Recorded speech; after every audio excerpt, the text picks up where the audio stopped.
Good evening, everyone. Convenience from Triple SIS has joined. I'm audible. Yes, ma'am. Okay, right. Yeah, right. So, yeah, keep a watch. Dr. Sangeeta Taak would join. I think it's 6:50, so she'll join in 5-10 minutes more. Yes, ma'am. I'm keeping an eye on the participants list. Okay, right.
Dr. Sangeeta, good evening.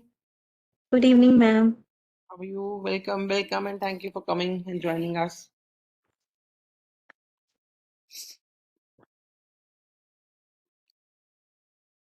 You muted. Sia, just check. Ma'am has been made co-host and presenter. Yes, ma'am. I've made Sangeeta ma'am the co-host. She should be able to unmute and Right. I think share this. any Thank you, feedback. Sia. Thank you very much. Okay, done. Thank you, She's ma'am. there. Ma'am, we'll just join. We'll start in the right 5 minutes, sharp 7. Okay, Jasleen, ma'am. Right. I'm Thank waiting. you for joining, and it will be. Thank you. Thank you, ma'am.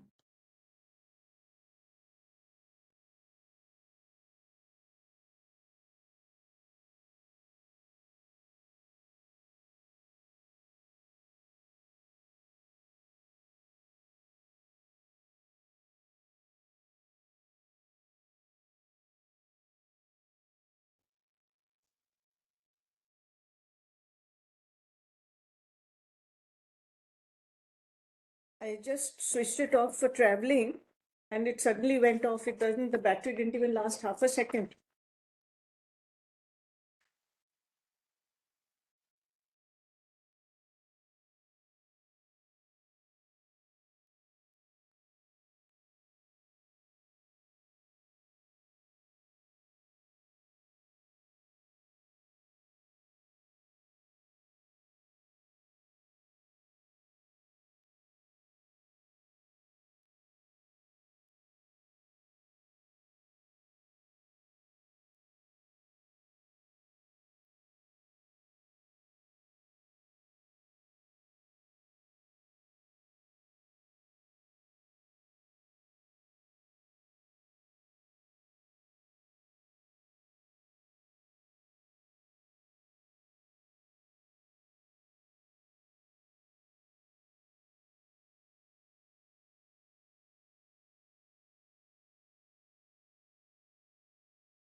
Good evening, everyone. Anambita, are you there, beta?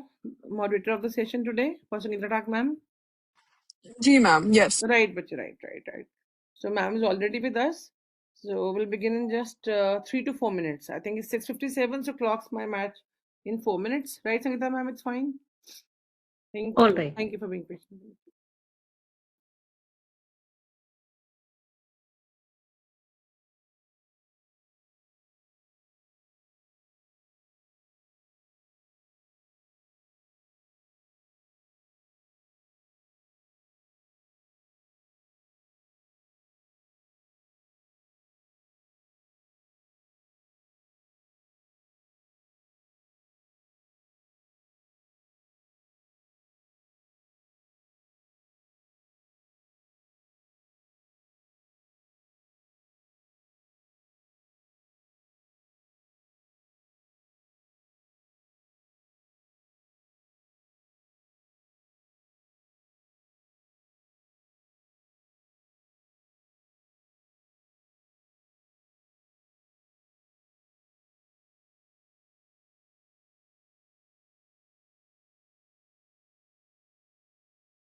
And it's sharp 7, so after 1 minute we'll begin.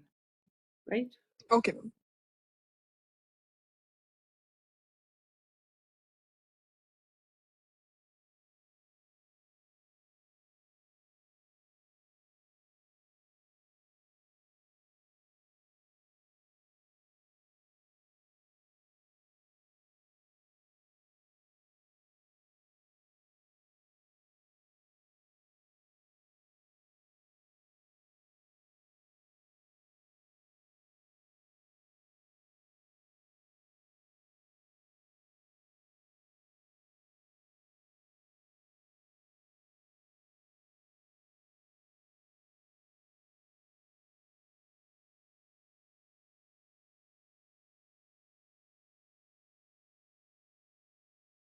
Good evening and a warm welcome to all our esteemed speakers and participants.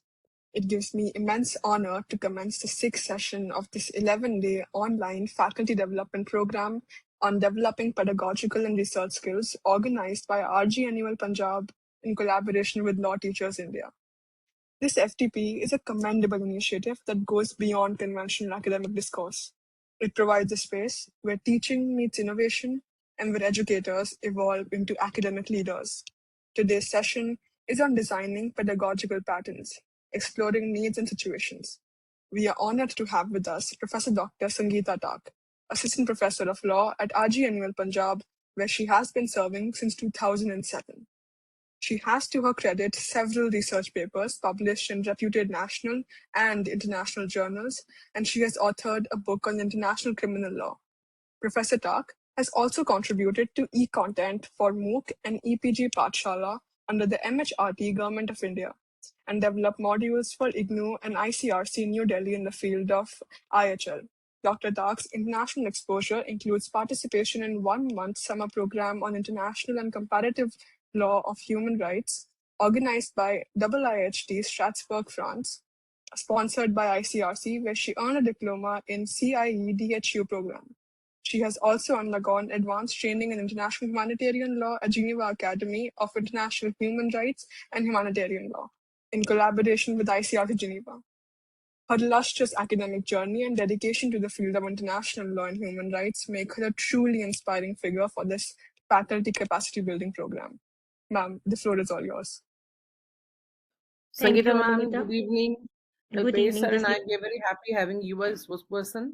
When your close I friends co- are there on this pedestal, it's a kind of pleasure for us to listen to you. Thank you so Please. much, ma'am. Thank you so much for giving me an opportunity. Thank you, Kalpesh sir. Okay. Although I can't see you at all here, although I can see you every day, not today. So Kalpesh sir is missing today, He's so there. I'm marking him He's absent. there. Yes, but his video is not on, right? Yes, thank you, Anumita. So, of course, the topic given to me, assigned to me, is really, really, very important also, and I think very relevant. And all the topics I was just looking, all the topics were too good. And I can see that today is fourth or fifth session, and many of the, speakers, they have spoken very good. And I'm sure the audience is also well read here. I attended few of the session in between, and I saw that the questioning and the understanding of the participants is marvelous. Let me just share the screen and I'll just start the PPT then. Thank you very much. So my topic is designing pedagogical patterns, exploring the need and situations. I'm very much sure that this must have been, a brainchild of Jasleen ma'am. Of course, sir would have given some inputs, but Jasleen ma'am can choose such kind of a topics where there is always, you don't find anything on Google. You just Google it, you would not find anything. You have to work hard, and she ensures that, yes, if you have a capacity, you must work hard on it. And in this topic, I'll be dealing, I have tried to make it very interactive session with all of you. I know that all are learned assistant professors and from the different fields. And I have a teaching experience of 19 years, but still I'm a student of law, and I'm learning every day, of course, from Jasleen ma'am also. So the topic is designing pedagogical pattern. When it comes to pedagogy, pedagogy for everyone is different. And it is different when you go and practice this pedagogy in the classroom. So if I repeat certain things which you have already heard, please excuse me. But there are certain things which need to be repeated at the cost of repetition. So what is research? I'm very much sure you all know that, and you still are very well versed with it, but still I'll start with research is a powerful mean to establish innovative pedagogies. I'm not talking about just pedagogy, because when we become a teacher and first day of our teaching, if you remember, all of you go to your first place and imagine you went to the class for the first time, and first day, what you were feeling, how did you study, what notes you were carrying, and you are dealing in the same subject for the last 10 years maybe, or 5 years or 3, how your pedagogy is changing, how much experience exposure you are getting. Do you need the same notes, or you think that my first lecture and today there's a lot of difference? So that is your pedagogy which you have developed. It is not from your books or certain things, because everyone who joins this profession, they all are PhD, but still there are certain teachers who are always remembered for the way they used to teach. And we also remember our school teachers and a university teacher. So this is the pedagogy of those teachers which make us always remember them. Otherwise, everyone has completed the syllabi, and we have also scored more than 9 CG. Nowadays students are getting 9.8 CGPA and 9.9 also. It means they know everything, but still some teachers always are back of your end are there, whom you think that wow, wo kaisa padhate hain, and they teach the same subject. which anyone else would have taught, they do not make that, impression. So pedagogical pattern can be seen in academic subject like art, science, and practice of teaching. It can be applied, it is applicable on all. So I'll ask this from the participants, that which kind of a teacher you are: those who stand on the dais and then speak, and then those who move and teach. So this is something which we all know, and both the pedagogies are relevant, right? But if I ask, how many of you know that, how many of you just stand and speak, and how many of you move on and speak? And although even if the mic is not movable, so you still try to use your throat to certain extent. You speak in such a high pitch, although you get tired after the class, but at that time you are full of energy, you feel energetic, right? How many of us are like that? So I'm not saying any pedagogy is better or not, but I'm saying both are good. But most of us who all are there, I can see there are 118 have joined. Others would be joining in a couple of minutes, I'm sure. But 118 out of them, 90% of people move and they teach. Uh, you just type how many people just move and teach. They don't stick to a particular place. So in the chat box, I can see, right? How many of you? Can you raise hand also? I think you can use, yes, Ranjan Kumar sir is there, right? Right, so there are, this is a pedagogy. So two participants have raised their hand and they are saying, and I'm sure you, and then more are raising their hand, and I'm sure you can't stand anywhere, right? You have to move and you make a eye contact with every student. This is your pedagogy. Nobody told you when you completed your UGC or PhD that how to teach, but this is your pedagogy. So this is how we develop pedagogy in every subject. Like, but still, there are certain subjects which are, to certain extent, need their specific kind of a pedagogy. For every topic also, the pedagogy is different. It is not that one teacher moves and then speak, but there are certain days when you have to just stand and speak because the topic is like that. I'll give you the examples, right?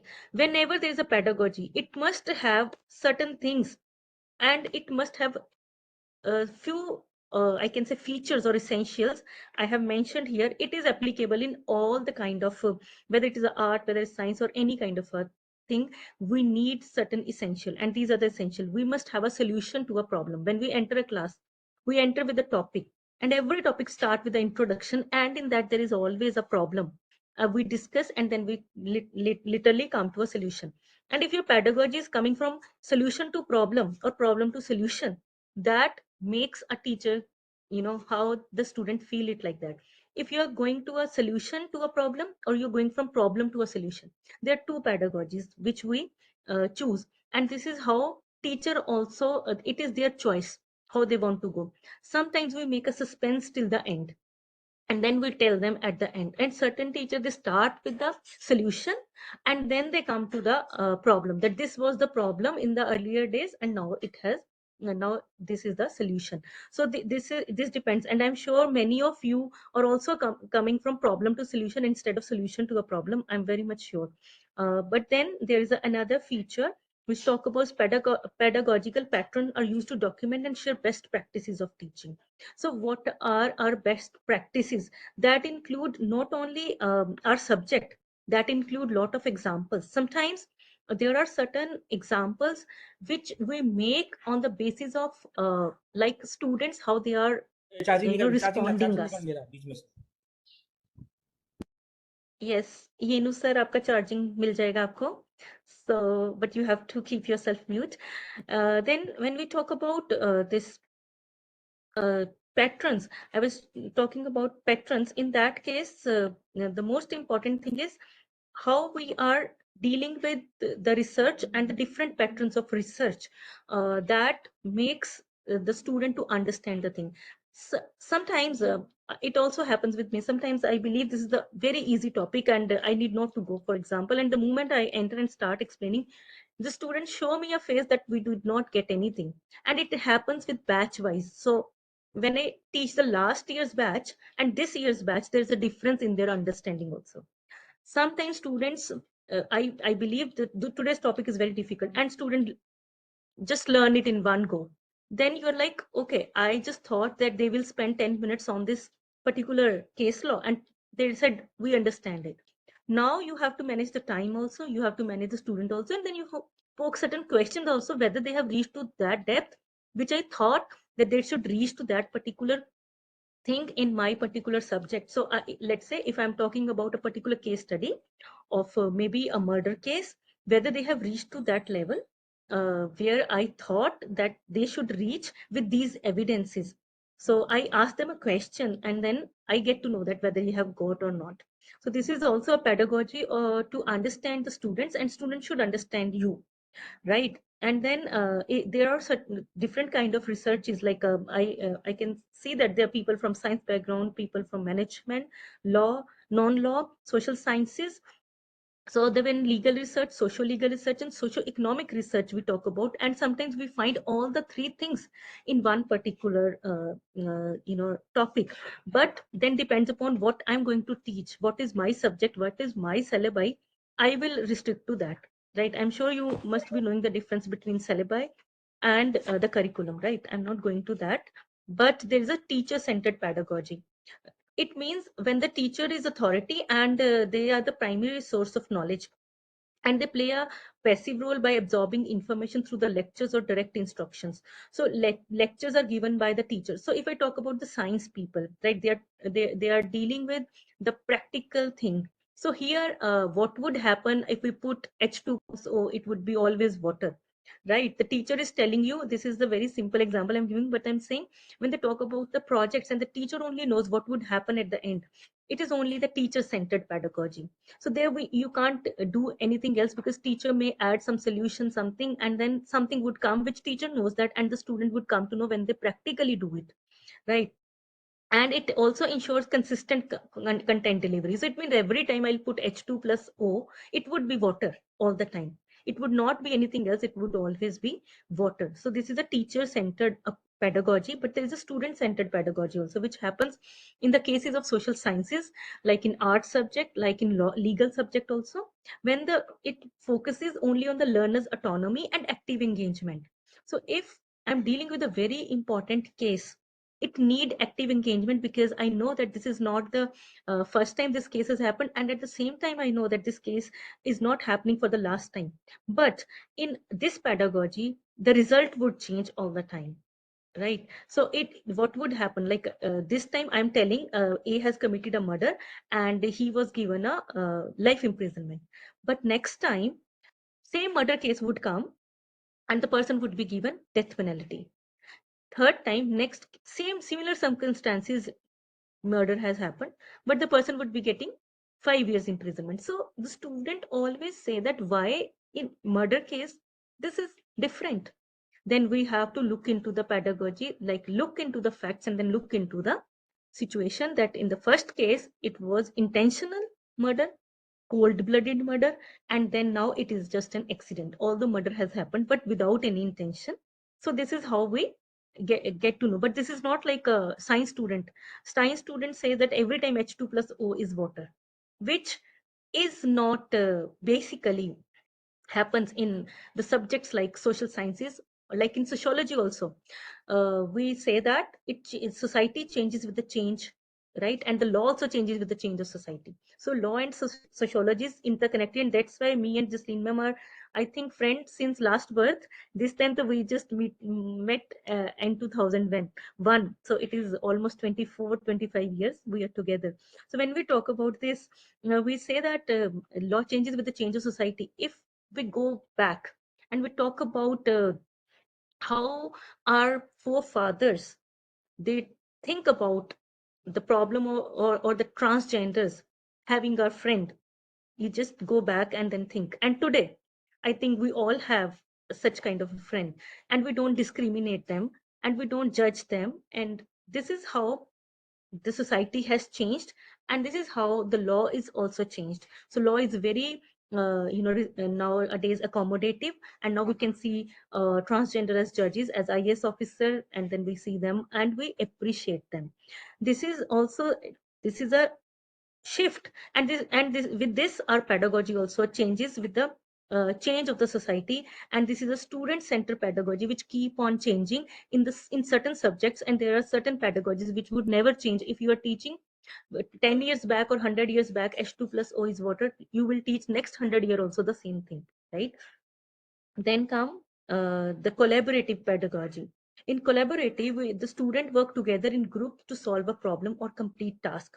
So we give them a problem, we don't give them a solution. Maybe we don't have that solution, and then they come with a solution, and this is how we do it. And in every subject it can be done. It can be done in management. You give them a problem when there is a deadlock in the company, how the management is going to deal with it, because you can't remove any one of them. Both are the asset to your institution or your company, or in the management they are needed. And similarly, how to deal with such situation. So in that we have to find or solve the problem with the particular task by giving them some work together. Maybe they come together. So this is how to break the ice or certain things, or through communication, maybe through a mediator, or through certain things which they both like, put them in that particular situation. So this also help student to develop the cooperative skills and prepare them for the team based environment. And in projects, most probably I think you all must be having project in your subjects, right? And then in project sometimes we give individual and sometimes we give them a group project. So these are the best way to to get solutions in that case. Like I remember, just remember once gave only this a movie. So you come with the movie out of then you explain a movie through a social problem and all, and student came with wonderful ideas. They brought movies, and I've also given certain examples of movies, how we teach, how can we teach or use movies for teaching or using it as a pedagogy. But it can be used for a particular level of student, like masters, or maybe the senior students can understand these kind of a pedagogy. Like first year, second year junior students, they need to understand the basics at the first place, right? Then if we talk about in components, there are pedagogy, then constraints also, solution also, and evidence. These must be present in all, any kind of field we are dealing with, or any kind of a subject we are dealing with. So what is the problem that triggers and need a pattern? What kind of a problem that triggers it, or particular situation gets triggered, right? And student disengaged in like online discussion most of the time, right? Like we can see that some of the students are very active and some of the students just go passive because there's a lot of noise, and sometimes something happens in online class. But there are certain constraint which influences the designer choices, and sometimes there are instructors presence which also makes it a different kind of a aura in the class. Sometimes the same topic I'm teaching, and the same topic a professor comes and teach, a student or a guest lecturer comes. They are very happy to have a guest lecture sometimes, because a guest lecture comes certain days, and guest lecture also deal with here, there, everything, but they do not talk about the syllabi. And we go and every time focuses on the syllabi because we have to finish it one module, and sometimes it become little monotonous for the student. Even if we are using every day new pedagogy, or we are trying our level best, if you go every day in the class, you will feel out of your 6 days, one day students would say, "Ma'am, chhod do aaj." Matlab, I don't want, today aaj hame chhod do. So it is not that something is wrong with us. It is like there are sometimes with the students also, they have designed their choices, or they are fed up, or they are looking at us and it is the same topic. But then we have to look into the different kind of parameters. How can we use another pedagogy to make it more interesting? I'll go to some examples, then I'll get back to this thing again. Let's say, if we talk about, like we use it, this is a question I'll put in between, and then I'll get back to the lecture again. This is for all the participants, that if you have to discuss about pros and cons of reservation policy, of in education system, right? In education, you know that even in the jobs also there is a reservation policy.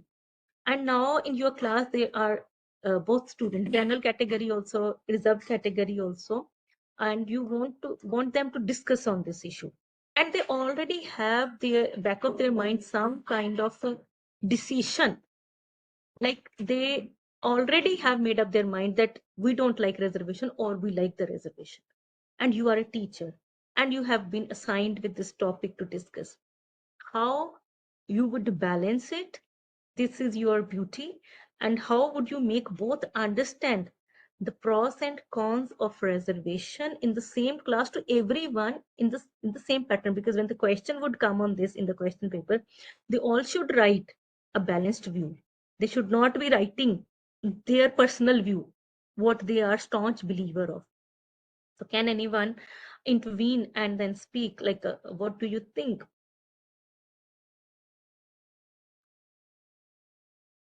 The participants can raise their hands to talk, and Anumita, make it sure that they are unmuted for this. Absolutely. Ragini ma'am is there. I think Yes. Ragini ma'am want to speak. Yes. Dr. Ragini. Yeah.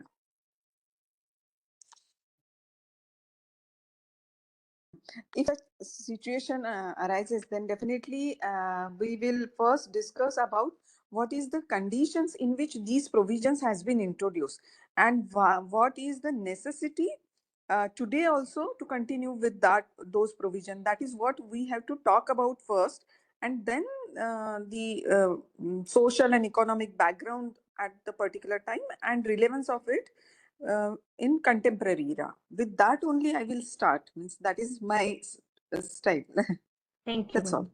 all. Anumita, can you just see? Many people But have raised Dr. their hand. Dr. Geet wants to talk also. She also wants Ji to. ma'am, That's nice. unmuted. Dr. Ragini, thank you so much. Yeah, Yeah. very good evening. Thank you, Jasleen ma'am, for giving me the opportunity.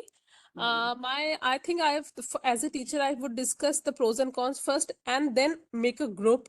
Those on the those who are in the favor of the reservation, and those are against the reservation. Then I tell the students, those who are in the favor, to tell the advantages of the reservation, so that they start thinking this, yes, they have some of the pros of this reservation policy, and those who are against it, and I will assign them the opportunity that they need to give the advantages, like the opposite one. Agar wo favor mein hai, then they need to disclose the disadvantages. अगर वो disadvantages के favor में है, तो उनको advantages बताना पड़ेगा, ताकि वो opposite side से सोचना शुरू करें, और उनको थोड़ा सा brainstorming का opportunity मिले, उनको थोड़ा सा different सोचने के लिए मैं मजबूर कर सकूं. Thank you. There Thank is you, one Dr. more Sangeeta. hand, I think. If I'm allowed to share my views, because you told me in the morning that you would like me to be interactive with you, and I'm very interested in your lecture. If I'm given a chance on this, being a sociologist, I understand this is a very sensitive topic. It might, connect to somebody's personal views, somebody's personal emotions also. So first of all, I'll try to give 1 or 2 minutes briefing about making everyone neutral while thinking on this. Secondly, I'll take a chance to let my learners in the classroom know that whatever views are being shared, they're not personal. They should be taken as a social scientist. So, being an individual and being a social science learner, this is what we need to tell them, that first of all, they have to they talk about gender, talk about caste, talk about religion. When we discuss these topics, there are lots of views which can hurt our emotions. So I'll try to first of all brief them in 2 minutes, and then I'll let the house be open, but I'll keep on moderating in between, so that nobody's emotions are hurt and nobody's feeling targeted with some views. Thank you so much, ma'am. And there's Dr. Gifty Uman. Unmuted. Yes, ma'am. Yes, ma'am. Good evening. Ma'am, as a law teacher, I think what I would say, explain to them is the Constituent Assembly debates and the Constitution, and what was the background it came in. And then as I will tell them that whatever they want to say through their experiences, that is a different matter. So first, the Constitution will be made clear to them, and then they will be told that whatever they discuss here should not go out of the room. They should not affect the relationship. Otherwise, we will not go for further discussions. So in that perspective only, I'll ask them to move ahead, and they can talk one by one. And when they talk about anyone wants to talk against it, then let that person also come up. So there itself, this sort of a chaotic situation might come in, but in that case, we will try to find out what is the pulse of the class. And knowing the pulse of the class, then we will move into the next area about what is the case laws and what are the two different coins which the Supreme Court has said about these matters. And that will give them a leading as to which way they should go in their discussions. So that is how Thank you. normally I deal with. Thank you so much, ma'am. See how many pedagogies we have developed in last 5 to 7 minutes. And then there's Manas Mishra ji. They are saying that discussion of historical background first, then regarding socioeconomic and of a various caste, and then what has been the situation before the constitution and current scenario. Of course, this is how we know everyone's, our answer is clear. We know the answer, we know the law, we know that it has to be there. That is with us. But this is how we have to make them understand that why it is there, what is the relevance, what is the future of this. But then sometimes there's a possibility even teacher has a staunch believer of against the reservation. There's a possibility, but still teacher has to be very, very normal in such situation, and should not, they never give their opinion, and they always give a balanced view in the classroom. This is the best thing about the teachers, that they might be having their difference of opinion, still they talk about this kind of a lecture and they develop a pedagogy, so that the people should understand that how it can be dealt, or how can we understand the future generation, so that they should not have our biases when they grow up, right? They should not have those things, because that is my thing. Is my PPT visible, or did I just, is it visible Not now? anymore, ma'am. It's not visible. Oh, not visible, okay. I think maybe मैं by mistake. मैं PPT दिखनी है, sorry Well, मैं दिख नहीं पा रहा हूँ. It's media issue. Yes, welcome welcome. Kalpesh, you were being missed. मैं मिस्टर इंडिया हूँ आज. Kalpesh sir, you are absent. You are absent, of course, in my class today. You are every day you were there for the last 365 days, and today only you are not here. मैं तो आप पता नहीं देखिए video We'll आप have to देख have one more नहीं. FDP for this. Yes, I'll continue. Thank you, sir, for joining. So let us say, okay, this is one thing. I'll also want to give, there is another question. Then now let's say it is about a social evil, right? That is one thing, but now it is a social evil, which everyone might be thinking is a bad, but still it is prevailing. So I'm talking about witch hunting. So we are going to deal with witch hunting, and it is persisting in the parts of rural India. This is how we start. And then I say, primarily targeting vulnerable women, driven by a deep-seated patriarchy, superstition, socioeconomic factor. This is how we start. And I give them a data, right? Now I tell them, you find what are the causes of this social evil. So student, they have to find or work hard, or 5 minutes or 2 minutes I give them, search, because nowadays students, they have laptop and iPads in the classes. So when we say that witch hunting is a social evil, so how many causes we find in this? Is it only social evil, or is it a socio-economic? So how many of you can find in this particular paragraph? Sometimes this is also a pedagogy. We don't give them a topic. We give them particular paragraph and tell them, now you find out of this. This is how they develop the research skill in it, right? So how many how many things they can find out in this? This is not about only sociology or society. It deals with patriarchy, maybe. It deals with superstition. It deals with other factors which are socioeconomic, right? And it deals with sometimes inadequate healthcare system, where witch hunting is happening, right? Witch hunting is happening not because people want some remedies, they want remedies to cure from illness, and they use such kind of things and all. So if we have to find, we find certain things out of one paragraph, and students may pick any one of them. They might get attracted to one particular thing. Maybe they just go for inadequate healthcare system in India and they want to work upon it, and in that they put witch hunting as one of the paragraph. And somebody want to write on patriarchy there also, somebody want to write on socio-economic factor there also, or vulnerability of marginalized group, or somebody is writing a paper on witch hunting and they put all of them in that, right? So these are certain things. And if we talk about the geography, somebody want to like that where it is happening, they might get a curiosity where it is happening, like in my state it is not happening, I have never heard of this thing. Then they might look into the state geography. So these are the states where it is prevalent more. Then we get some kind of a research oriented, they would get that why it is more in this. And sometimes the student from these states might be sitting in your class. Then you start asking them a question and they'll come with 100 stories and tell you that yes, it is happening. And I'm talking about 2025.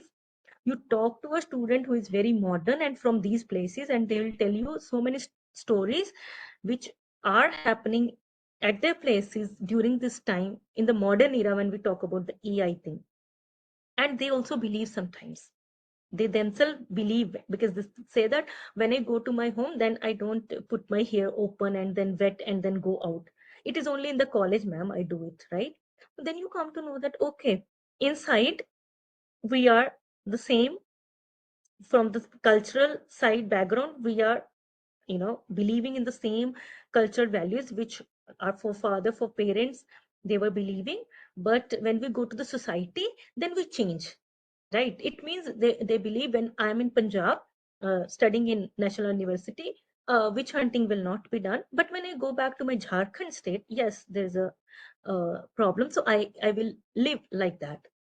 So anyone is having any inputs on it, like how we change in a geography ourselves according to the situation it is there, and how diplomatic, or maybe what we are, I don't understand, because we change, we shift ourselves in the particular situation, and this is how we also change a particular topic in a particular situation to make them understand. So if I am a teacher in Jharkhand and teaching uh, witch hunting, it is totally different. If I am in Punjab and teaching in National University for witch hunting, it is totally different pedagogy. And let's say I am from Jharkhand, but I'm teaching in Punjab, then again my pedagogy is different.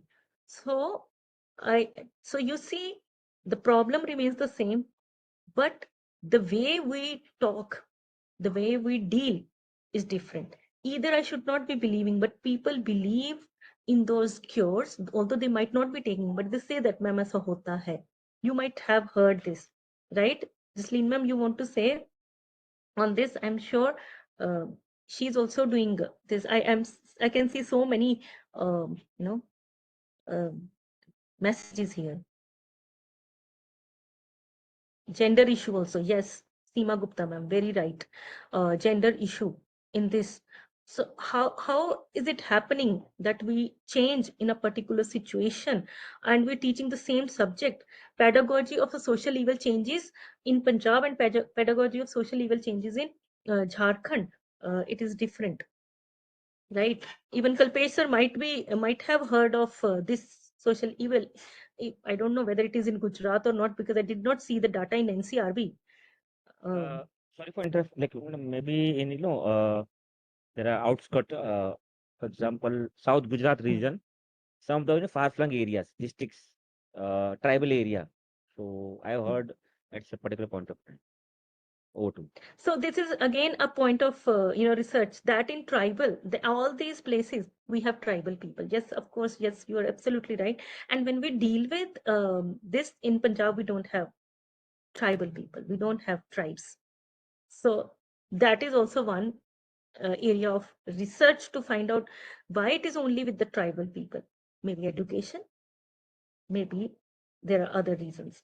Anyways, any speaker want to say, any participant want to say anything? If somebody want to put, maybe people are from different places also. Manas Mishra ji, Bihar. Rajasthan also, yes. We have a data of Rajasthan also. One Okay, more maybe. change has happened in this, Sangeeta ma'am.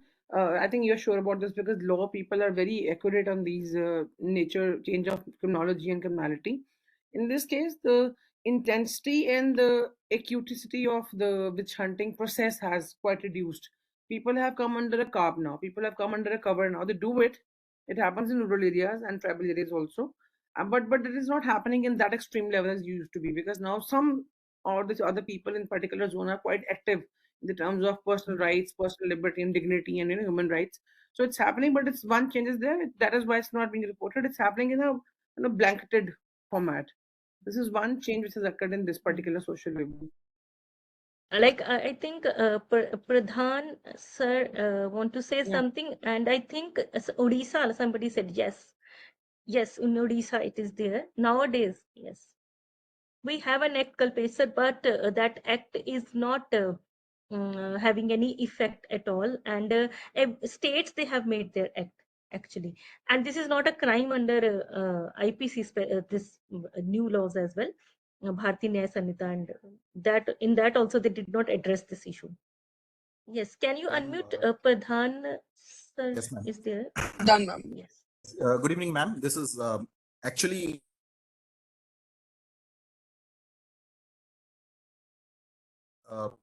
pertinent and problem. From observation, what I find is that it's more of an economic issue, and it takes the garb of religious belief or traditional beliefs, but underlying it is always and mostly an economic issue. Like if there is a widowed lady who has inherited a lot of property from her husband, some people will brand her a witch, and then they will blame her for something that happens in the village, and they will target her.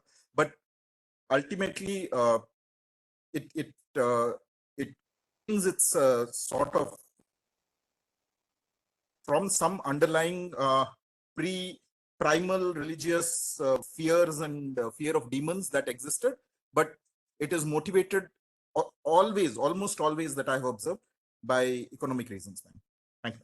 Absolutely correct. Now this is a teacher in us can attach this particular topic with different angles. Like we have discussed social angle, geographical, socioeconomic, then other angles. This is pedagogy we have developed. Now this is theoretical. Now let's say somebody says she is a witch. I visit Odisha, let's say, and somebody says she is a witch. Would I go to the home? I'm a teacher. I taught in my class that it is not like that. That is a separate issue. Inside us, somewhere, even if this is not a problem at all in Punjab, I've never seen that, but somewhere in my heart, I would not experiment it, right? Or maybe it has created an impact.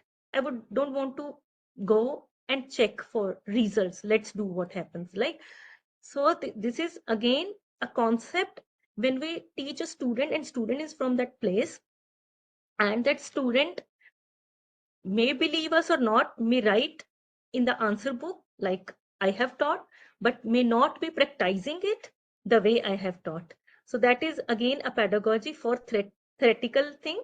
It is for theory for those students who are from Jharkhand, Bihar, Assam, Chhattisgarh, Bihar, Odisha, and of course Rajasthan. Somebody said, I'm very much sure Rajasthan has. So I'm adding Rajasthan. Thank you. I'm learning also from this galaxy of participants here. Right. So anyone else raise the hand? If nobody, then I'll move further. Did anyone? Ma'am, no raised hands as of yet, but there are comments Okay. in the chat box. All right. Comments that we all will read, right?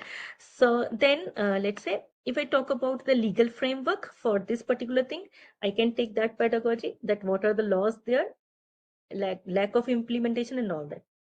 Then there is another pedagogy which can be used, that is audio visual methods.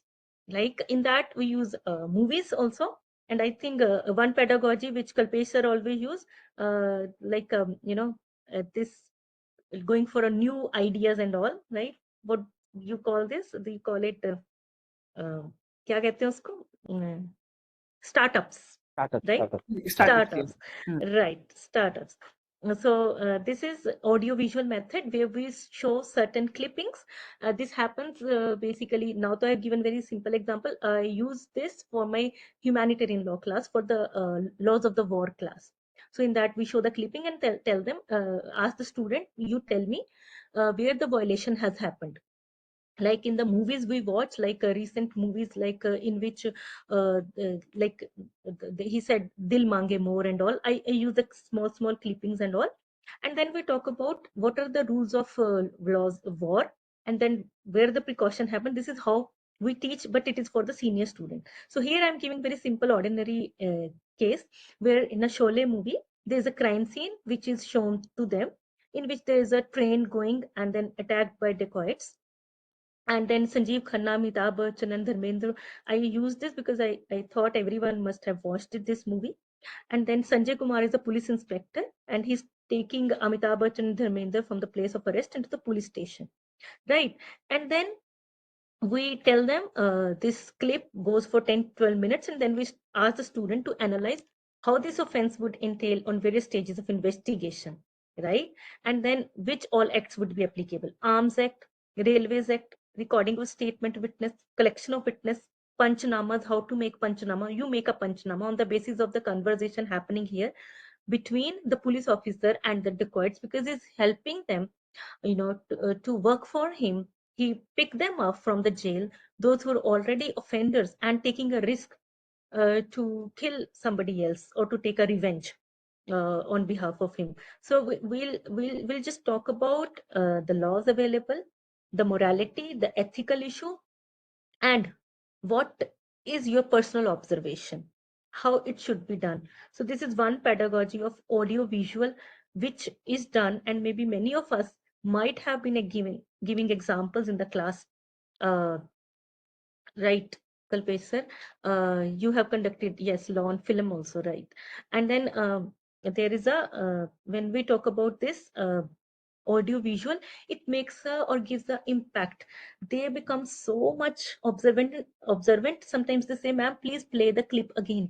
And before discussing in the class, I also tell them, tomorrow you have to come prepared with one clipping I will be showing you, but I'll tell them this part you have to see and then come tomorrow. But I don't tell them what would I be asking.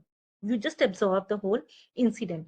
Like it can be shown from Mahabharata also, like in the cases of war, how they used to happen. There are certain dialogues which says like no war before, no fight before sunrise and after sunset. So this is also actually a rule of a war. So this is how we extract certain things from the clippings, and then we show them. And then we also deal with certain things which are very popular otherwise in the society, but as per the law are not that good. So maybe when we see Alia Bhatt's movie and all, when she's drinking all the time and smoking, and then giving a separate culture in movies, like that we must smoke and then drink in the parties, and students are following that trend, which is actually not a good thing to follow from the media, from this thing. They are showing this is a party, but what people are gathering, what has to happen in the party, it must be, there must be drinking and smoking. Like the objective wasn't it. Objective was to celebrate certain things, and we discuss those things. What you are observing makes you to understand that particular thing. And this is how, when we are teaching everyone the same thing, but certain students write, they observe a lot and they write the right thing, or they understand the right thing. Rest of them, they start thinking sometimes on the other side of the thing, right? Sometimes I'm teaching contract law and people reaches to family law question, and then I say that 90% students are on the track. Why 10%? Because these 10% people, they have their observation power on a different set of thing. So you have to bring them also with yourself, because in audio visual also there's a lot of things which student may go for it, and the student may go here and there and understand the thing. I'm very much sure many of you might have been discussing such kind of pedagogies in your uh, subjects. Then if I talk about Arushi murder case, right? This is also a pedagogy which can be started through a practical thing to a theoretical thing. In this, we do not go for, what is the law. We just start with the case which has happened, like Arushi murder case, everyone might be knowing. Burari brothers case, Arushi murder case, certain cases are like that, in which everyone knows and we have heard it recently. There's no trace, like a Drishyam movie. Drishyam movie is also a kind of a story from where we can take certain text or context to make the student understand the law with a different pedagogy. Because there are certain things where we do not have answers. Like if somebody asks me who killed Arushi, still we don't know. There's no one particular evidence. There is only circumstantial evidence. There's no conclusive proof, but murder has happened. And with this thing, we also know that no one else had, the capacity to enter and kill Arushi. It must have to be somebody inside, but still no evidence at all.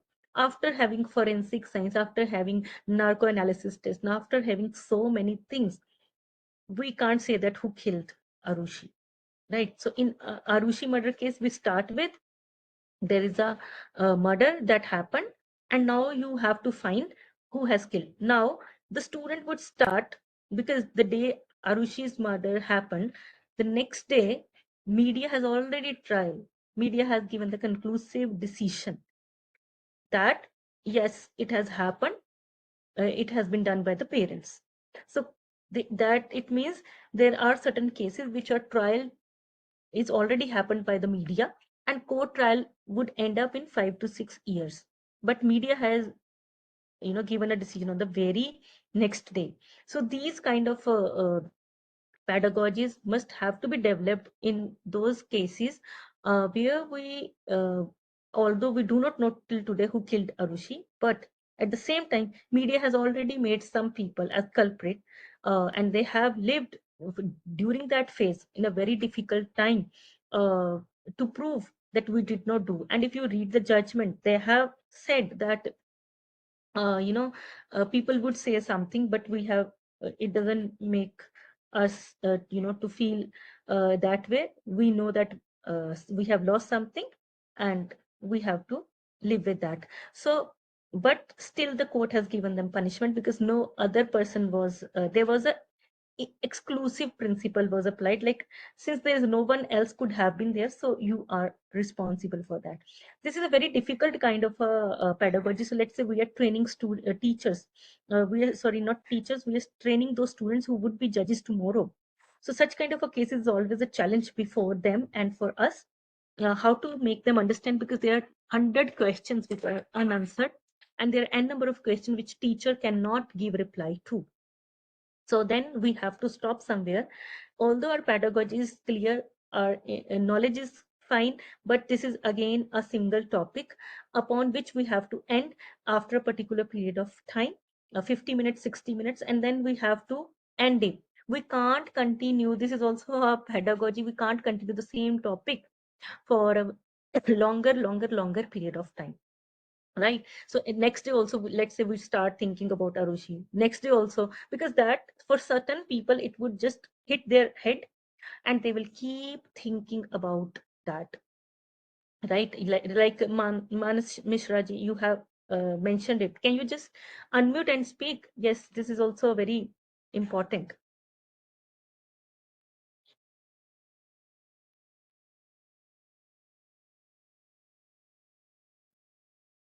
Are we unmuting Manas Mishra ji? Okay, Done, ma'am. Manas Mishra ji? Yes. If Manas Mishra ji is here. Yeah, maybe you Okay, in wanted to library. share. So yeah, Yeah, maybe yeah. he's in library. So Yes, he just let's listening say to the things in earphone. Yes, yes, right. yes, and then he says, I'll read. Most of the time, we hear the incidents of babies being stolen in villages, and such women are made accused of kill. Yes, this is related to the earlier, I think, witch hunting. If I'm not wrong, and just she had been.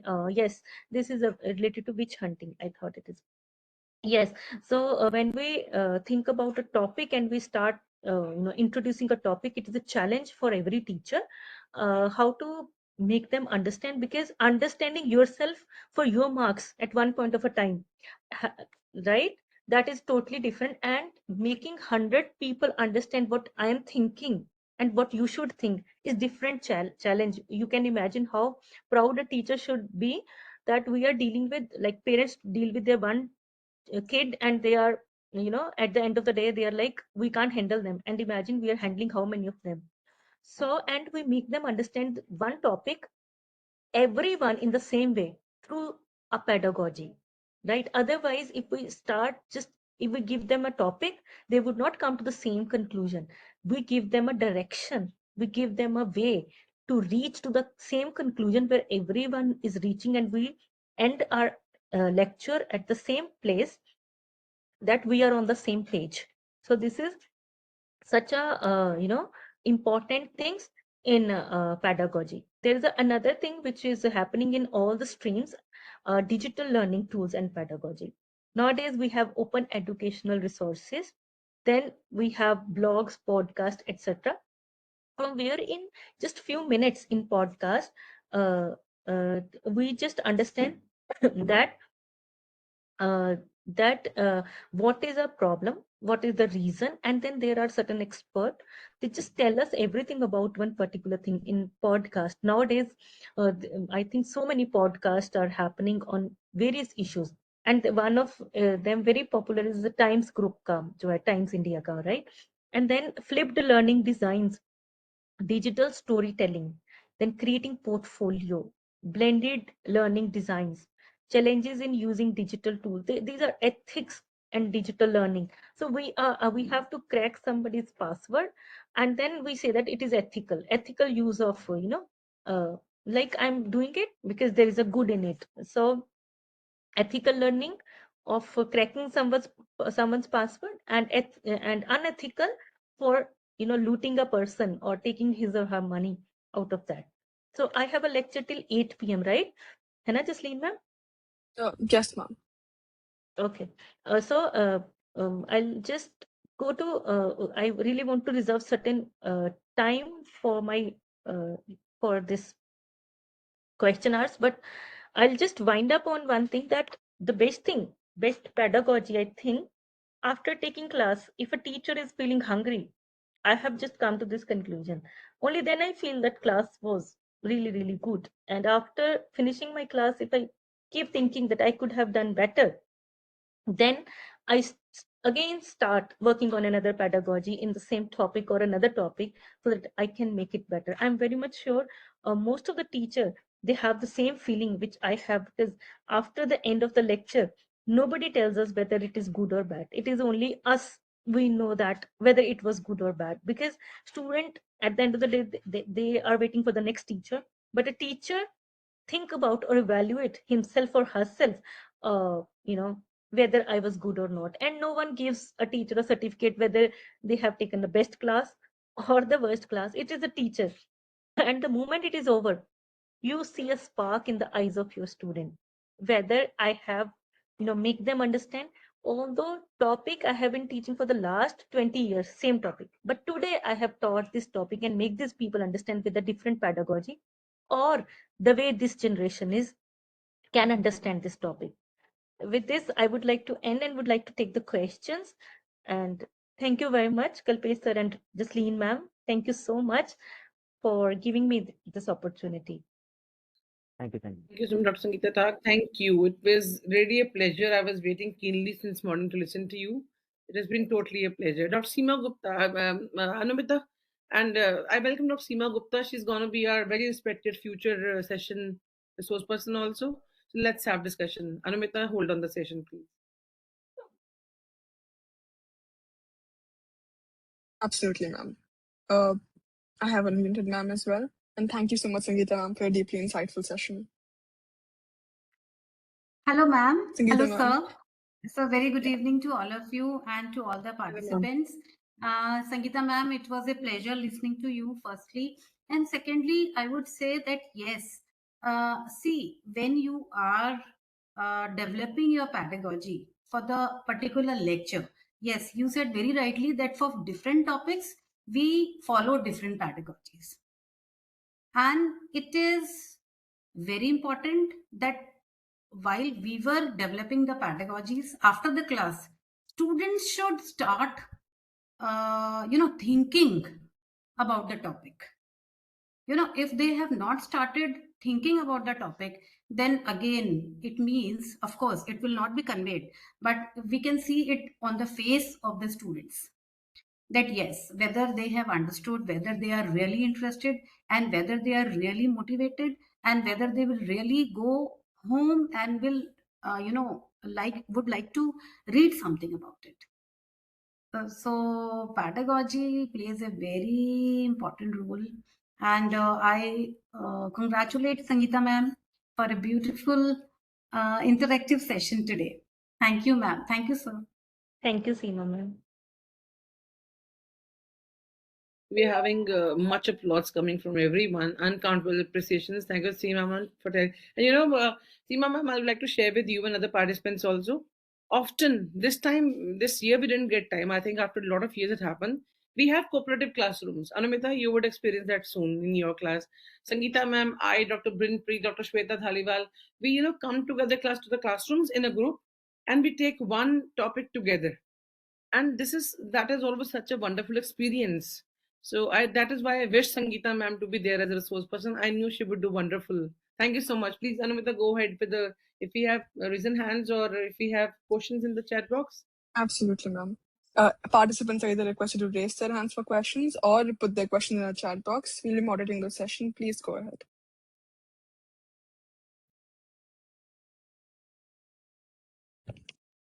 Rightly stated, Jasleen ma'am, some like for example, I was in IIM Ahmedabad 5 years.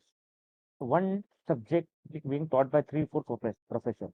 Like I Yes, remember yes. one of the Right. senior professor, law and regulatory issues in infrastructure. The 3 professor, 20 sessions, 10 by taken by one professor, 5 by one professor. That was very, very different one. Like, everything different. They decide, like I will focus on this particular thing. And the another professor, they will sit in their class because to see whether it's going on. Otherwise, what will happen? I will teach and then go. There is no connection between my session and then other faculty. So that also, and unfortunately, madam, it is not happening in our law school. Happening in IIT, IIM, but not happening in NB. So I think you rightly stated, like you have been practicing for some time, so others could also do. But again, certain constraints are there, but things can happen. We can manage. Yeah, over to you, madam. Yeah, Kalpesa, right. Kalpesa, in this Ma'am, sense, there's I a would like to add one thing here. Anvita, then you will take the question. Just in addition to what Kalpesa just said, NLUs or IITs or whichever school or college, I believe, it totally depends on a teacher how much he or she wants to work harder and harder for the classrooms and for making it a better place for all the learners. So you're rightly saying we do it often. We do it often. We usually take up good jokes, you take up good humor to connect to students. And when you connect to them, I think they learn better. So you're right. We have to work on this, specifically in law schools. I think all those from these IITs, we have lots of people from Nepal also. We have many participants from Nepal, other country. I think Bangalore, also, this Bangladesh also. So we can think on these lines. And cooperative teaching is a very strong pedagogy. We have questions, Anumita. Please go on.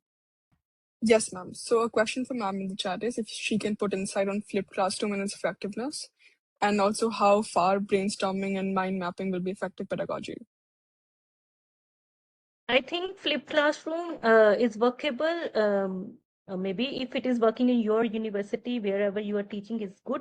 But in that, students are given some material, right? At home, we give them material and they do it before that. It can be clipping, it can be a study material, it can be pre-recorded lecture. Then they come prepared with it, and then we, then we allow the student to learn at their own pace. We give them some online maybe recordings, something like that.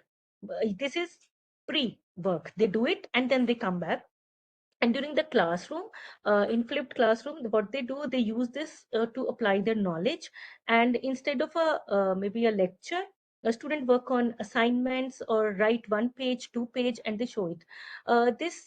I tried it in my class also. You give them 1 page also, they don't come back. Even Anumita can, witness to that. Even she did not study at all, right? So they come back and they say that, ma'am, time in mila. So if that happens, either your student should be like that. Otherwise, your class would be gone next day. If your students do not read, flipped classroom can be done only with post graduation or with the student whom you think. If I say they will be doing it with small kid like first year, second year, uh, 17, 18, 19-year old, they will not get time because they just get up, eat, sleep, and they again eat and sleep, even during the classroom, right? Yeah. Maybe IIM, what happens like case study method. You have to read, like, let me tell you, at least 20, 30, 40 pages, because as an associate, because we had to mark, we used to sit in class, we had to see who are speaking. So, and then this came from, Harvard Law School. So Harvard Law School didn't become a dean in Harvard Business School. So he introduced case study in Harvard Business School. From there, things are happening all over India. So we taught those people how to use case study. But again, you rightly stated, it can be implemented in PG student. This is reading, come, and then you start discussing. So no theory. What is contract, this and that? Okay, what will you do as a for example, seller, buyer? What will you do as a, like, for example, owner of a company, infringement of IPR? Just tell me. So those things are happening. Again, sorry, no words for this. So, yeah.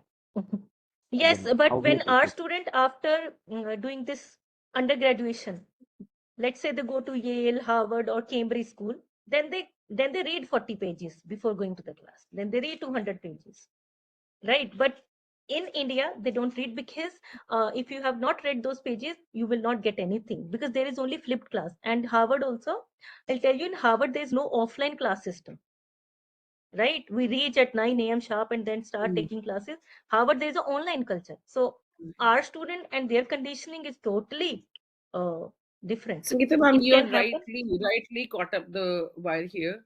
I believe that, see, I'm sure that we are having a faculty driven program and there are 700 people who have joined and there are around 200 every day there with us, 170, 180.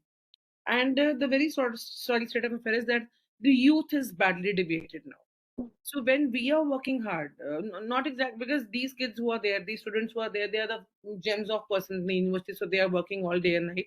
But usually the youth in India is quite badly debated. We are addicted to this digital screens and this world and this online things, social media platforms and OTT and all. This is the difference between the students in the Harvard and here. We are least motivated now, and I think there must be some compulsive counselings for the youth in IITs, IIMs, NLU specifically, because here we have a good amount of money also. So we cannot even claim that we don't have money, what traditional universities and colleges usually have a problem in. So I think we should need to take a lead in student and youth counseling also, whereby they need to be motivated again back to their careers. This is one thing where we are failing very badly. We are failing. Earlier when we were young in their ages, we used to have some seminar, some conference, and list. We used to done everything. We used to run department में conference है, department में. Now it not only here, everywhere.